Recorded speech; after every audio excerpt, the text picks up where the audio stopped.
নিশ্চয়ই বুঝে লাইছেন আমার এই থাম্বনেইল দেখে যে আজকে কীরকম ভিডিও বানাইলাম। আজকে আমি এখানে আমার বাসার কিনারেই একটা জায়গাত লাকড়ি কাটাওয়ার গাছ কাটাওয়ার, তো গাছটা কীরকম কাটা হয় আপনারা সবের সঙ্গে থাকবা এবং পুরো ভিডিওটা দেখবা, কারণ খুব সহজে আগের দিনে মানুষের যে আড়াখসির যে সিস্টেমে কাটা হইতো তখন সারাটা দিন মানে সময় লাগতো, আর এখন বর্তমানে পেট্রোল দিয়া মেশিনটারে চালু করা হয়। মোটামুটি একদিনে তারা 25 ফুটের মতো লাকড়ি কাটে।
বন্ধুরা আপনারা দেখেন আমার এই ভিডিওটা আজকে আমার এখানে দুই ভাই পাইছি, তারা খুব সুন্দরভাবে আপনারা দেখলা যে খাট ছিঁড়ে। তো আমরা তারা কাছ থেকে জানবো যে এই যে কিরকম মানে আগের দিনে তো মানুষের খাট যে ছিঁড়তো না নি, বহুত পরিশ্রম হইতো ভাই হইতো, ওখান যে এই সুবিধাটা কিরকম মানুষের লাভ হয়নি। এখন সারাদিনের কাম 1 ঘন্টা হয়, 1 ঘন্টা রোজি রোজগার কিতা মনে করেন আগের থেকে মোটামুটি পালা এখন বেশি হয় মোটামুটি ডেইলি কতটা খাটা যায় ডেইলি? 25 ফুট 25 ফুট না নি?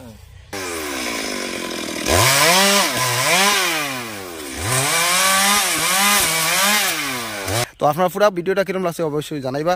আর আমার যারা নতুন ভিউয়ার আপনার কাছে আমি রিকোয়েস্ট করবো যে আপনারা আমার এই চ্যানেলটাকে সাবস্ক্রাইব করবার লাগে। ধন্যবাদ।